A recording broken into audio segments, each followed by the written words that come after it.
എങ്ങോട്ടാ ഈ കെട്ടിക്കേറി പോകുന്നത്? ഇത് നിന്റെ തറവാട്ട് സ്വത്തൊന്നുമല്ല, അകത്തോട്ട് കയറി അങ്ങ് പോവാൻ. അധികാരത്തോട് തന്നെയാ വന്നത്. ഞാൻ പ്രസവിച്ചതല്ലാന്നുണ്ടെങ്കിലും ഇത്രയും നാളും ചാരുവിനെ പോറ്റി വളർത്തിയത് ഈ ഞാനാ. ഞങ്ങളുടെ ആരുടെ അനുവാദത്തോടല്ല നിങ്ങൾ അവളെ ഇവിടെ കൊണ്ടുവന്ന് പാർപ്പിച്ചത്. അവക്ക് ചോദിക്കാനും പറയാനുമേ അവിടെ അച്ഛനുണ്ട്. ഞാൻ അവളുടെ അമ്മ തന്നെയാ.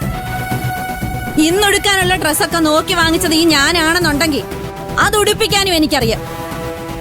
ഞാൻ തന്നെയാ ചാരുവിന്റെ അമ്മ. അമ്മയുടെ സ്ഥാനത്തു ഒരമ്മ വന്നിരിക്കുന്നു.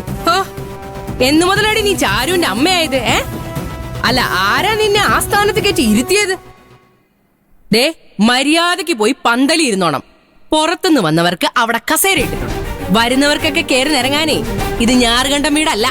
അവിടെ നീ ഓരോരുത്തരെ കയറ്റി താമസിപ്പിച്ചിട്ടുണ്ടല്ലോ, ബന്ധുവാണെന്നും പറഞ്ഞു. അവിടെ പോലും ഒരുത്തനെയും കയറ്റി പൊറപ്പിക്കാനുള്ള അധികാരം നിനക്കില്ല. അതെന്റെ ഭർത്താവ് അദ്ദേഹത്തിന്റെ സഹോദരിക്ക് വീതം കൊടുത്ത വീടാ. ആ സഹോദരി കെട്ടിത്തൂക്കി കൊന്നവൻ പോലും ഞങ്ങളുടെ ഔദാര്യത്തിൽ ആ വീട്ടിൽ താമസിക്കുന്നത്. അപ്പോഴാ കണ്ടവന്മാരും. അത് പ്രായപൂർത്തിയായ 2 പെൺകുട്ടികൾ താമസിക്കുന്ന വീട്ടില് ബാബുക്കുട്ടനെ പോലൊരു ആഭാസനെ കയറ്റി താമസിപ്പിച്ചിട്ട് നിന്ന് ന്യായം പറയുന്നോ? അതിലൊരുത്തി ഏതോ ഗുണ്ടകൾ വന്ന് തട്ടിക്കൊണ്ടു പോയതുകൊണ്ടല്ലേ അവളെ ഇവിടെ കൊണ്ടുവന്ന് താമസിപ്പിക്കേണ്ടി വന്നത്. അല്ല, ഇതൊക്കെ കേട്ട് കേൾവിയുള്ള കാര്യമാണോ? കല്യാണത്തിന് മുമ്പ് പെണ്ണിനെ ചെറുക്കന്റെ വീട്ടിൽ കയറ്റി പൊറപ്പിക്കുക. എടി, നിന്നെയൊക്കെ പേടിച്ചാടി ആ പെങ്കൊച്ചിന് ഈ വീട്ടിൽ വന്ന് നിൽക്കേണ്ട ഗതികേട് വന്നത്. ഓ, ചാരുവിനോട് എന്തൊരു സ്നേഹം. സ്നേഹം ഇങ്ങനെ വഴിഞ്ഞൊഴുകി അങ്ങ് കിടക്കുക. ഇന്ന് വരെ അവളോട് സ്നേഹത്തോടൊരു വാക്ക് സംസാരിച്ചിട്ടുള്ളവരാണെങ്കിൽ വേണ്ടില്ല. ചാരുവിനെ ഈ വീട്ടിൽ കൊണ്ട് നിർത്തിയതിന് പുറപ്പെട്ടു പോയ ആളാ ഇപ്പൊ സ്നേഹം പറഞ്ഞു വന്നിരിക്കുന്നേ. ജോലിയും കൂലിയും ഒന്നും ഇല്ലാതെ തെണ്ടിത്തിരിഞ്ഞ് നടന്നവനാ. ലോകത്തെവിടെയും പെണ്ണ് കിട്ടത്തില്ലെന്ന് അറിഞ്ഞപ്പോഴല്ലേ ചാരുവിനെ പിടിച്ച് കെട്ടിക്കാവാൻ സമ്മതിച്ചത്. ആർക്കും ഒന്നും അറിയില്ലെന്നാ വിചാരം. ബാബുക്കുട്ടനെ കാട്ടി എന്ത് യോഗ്യതയാ നിങ്ങളുടെ ആ മുതുക്കമ്മോനുള്ളത്? കണ്ടാ തന്തേന്ന് പറയുന്ന ഒരുത്തനെ പാവം കൊച്ചു പെണ്ണിനെയും കൊണ്ട് കെട്ടിക്കാൻ നോക്കിയ പരമ ദുഷ്ടയല്ലേ നിങ്ങള്? എന്താടി പറഞ്ഞേ? എന്താടി എന്റെ മോനെ കുറിച്ച് നീ പറഞ്ഞേ? മുതുക്കനെന്നോ? അവൻ ഈ മേടത്തിലെ 27 തികയുള്ളൂ. അവന് ജോലിയും കൂലിയില്ലെന്ന് നിന്നോട് ആരാടി പറഞ്ഞേ? ഓ, കുമരകത്ത് എന്റെ മോന് സ്വന്തമായിട്ട് ഹൗസ് ബോട്ട് ഉണ്ട്. ടൗണിൽ എന്റെ മോൻ സൂപ്പർ മാർക്കറ്റ് തുടങ്ങാൻ പോവാ. ഓ, പിന്നെ 1000 പറയില് അവന്റെ പേരില് തെങ്ങും പറമ്പ് ഇഷ്ടം മാതിരി ഉണ്ട്. ദേ, ഒരറ്റത്തുനിന്ന് തേങ്ങയിട്ട് തുടങ്ങിയാലേ മറ്റേ അറ്റത്ത് ചെല്ലുമ്പോഴത്തേക്കും അടുത്ത വെട്ടിന് സമയാവും. അറിയോ നിനക്ക്? അങ്ങനെയുള്ള കോടീശ്വരനായിട്ടുള്ള എന്റെ മോന് 100 കണക്കിന് ആലോചനകൾ വന്നതാ. ഡോക്ടർമാര്, എഞ്ചിനീയർമാര്, അങ്ങനെ ഒരുപാട്. ഒരു കല്യാണം ഉറപ്പിച്ച് കല്യാണം മുടങ്ങിപ്പോയ പെണ്ണിന് ഒരു ജീവിതം കൊടുക്കാന്ന് വെച്ചപ്പോ അതിന് സമ്മതം മൂളിയതേ എന്റെ ഔദാര്യ. അതിന്റെ പേരിൽ ഇവിടെ വന്ന ആളാവാൻ നോക്കിയാലുണ്ടല്ലോ വലിച്ചു കീറി കായലിൽ ചവിട്ടി താഴ്ത്തുഞ്ഞ്. അയ്യോ, പിന്നെ ചവിട്ടി താഴ്ത്താൻ ഇങ്ങോട്ടെങ്കി വാ, ഞാനങ്ങ് കയ്യും കെട്ടി നിന്ന് തരാം. അമ്മ വേണ്ട, ചേച്ചിയുടെ കല്യാണം നടക്കാൻ പോന്നെ. അമ്മ ഒന്നും ചെയ്തില്ലേലും കുഴപ്പമില്ല, നാണക്കെ ഉണ്ടാക്കുന്നൊന്ന് വന്നേ. മിണ്ടായിരടി, ഞാനാണ് അവരോട് വഴക്കിടാൻ പോയത്. കെട്ടിലമ്മ പറഞ്ഞത് കേട്ടില്ലേ? നിങ്ങൾ എന്താ പറഞ്ഞത്? കുമരകത്ത് ഹൗസ് ബോട്ട്, അതോ കൗസ് കോട്ടോ? അങ്ങനെ ഒരു കോട്ടെങ്കിലും ഉണ്ടേ കൊള്ളായിരുന്നു. പിന്നെ മണ്ടരി പിടിച്ച കുറെ തെങ്ങും മണ്ട പോയ കുറെ തെങ്ങും കുറ്റി.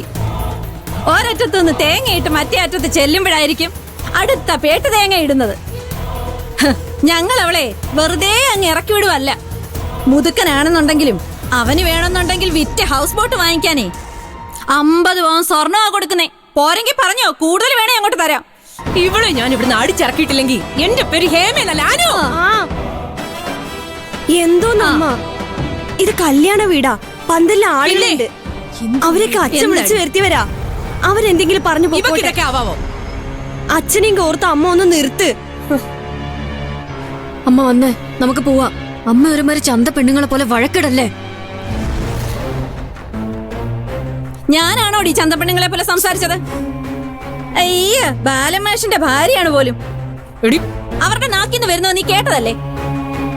എടി ചാരു, നിന്നെയാ നിന്റെ ഈ അമ്മായി അധിക്ഷേപിച്ചോണ്ടിരുന്നത്. ആരാടി വഴക്കിന് വന്നേ? ഞാനാണോടി? ഞാനോ?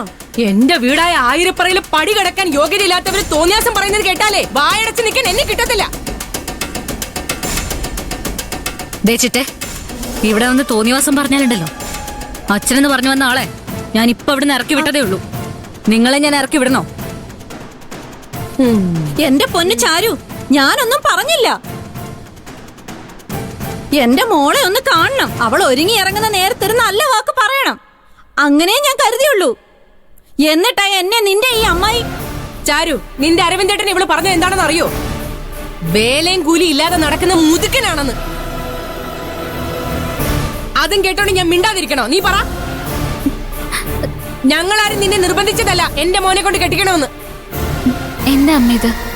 നല്ലൊരു ദിവസമായിട്ട് വഴക്കുണ്ടാക്കണോ? അവരെന്ത് വേണേലും പറയട്ടെ. ഇവളും അവിടുത്തെ പന്തൽ വരെ കേൾക്കാം ഇവിടുത്തെ വഴക്ക്. ബഹളം കേട്ടാ ഞങ്ങൾ വന്നത്. തൽക്കാലം അതിഥികളൊന്നും അറിഞ്ഞിട്ടില്ല. ദയവ് ചെയ്ത് നിങ്ങൾ ഈ വഴക്കൊന്ന് അവസാനിപ്പിക്കണം. അമ്മയൊന്ന് വന്ന് ഞാൻ പറയട്ടെ. പുതിയ ബന്ധുക്കളെ കിട്ടിയപ്പോ ചാരു എന്നെ തള്ളി പറഞ്ഞാ നീ കേട്ടില്ലേ?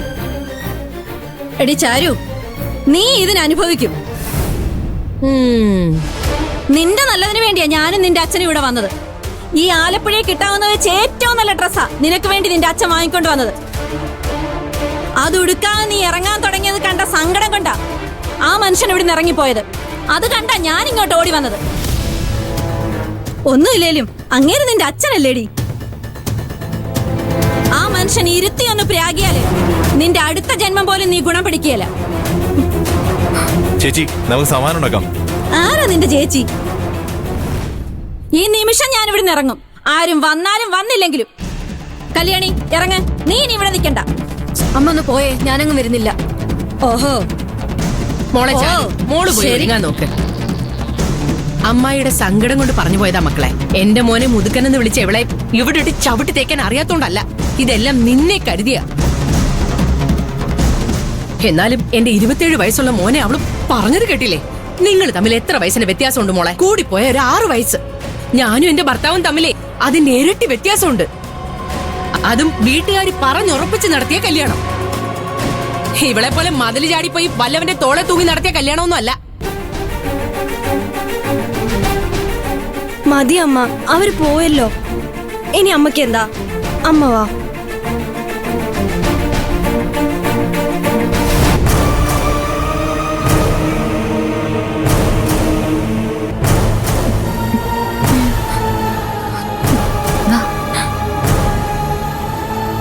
അല്ല, അപ്പച്ചിയും ചിറ്റപ്പനെ എന്ത് ഭാവിച്ചോണ്ടാ? നിങ്ങൾ എന്റെ കല്യാണം എന്നേലും നടക്കണമെന്ന് വിചാരിച്ചിട്ടാണോ, അതോ ഇത് ഒരു കാലത്ത് നടക്കില്ലെന്ന് വിചാരിച്ചിട്ടാണോ? മനസ്സിലാകത്തോണ്ടാ. എന്തുവാ നിങ്ങളുടെ ഉദ്ദേശം? ചിറ്റപ്പൻ ഇവിടെ തന്നെ നിൽക്കണമെന്നല്ലേ ഞാൻ പറഞ്ഞേ. എന്നിട്ടോ ചാരുന്റെ അടുത്ത് പോയി വഴക്കിട്ടിട്ട് വന്നേക്കുന്നു. ദേ, അവളെ അറിയാലോ. എന്നെ സ്വീകരിച്ചിരുത്താൻ ചാരു വേണമെന്ന് ഞാൻ പറഞ്ഞു നിങ്ങളോട്. അങ്ങനെ ചിറ്റപ്പൻ പറഞ്ഞാ പേടിച്ചനുസരിക്കുന്നതാണോ ചാരു? ആണോ? ചിറ്റപ്പന്റെ കാര്യം പോട്ടെ. എത്ര നാണം കെട്ടാലും തന്നെ അതൊന്നും ബാധിക്കത്തില്ലെന്ന രീതി പെരുമാറാൻ ചിറ്റപ്പൻ അറിയാം. എനിക്ക്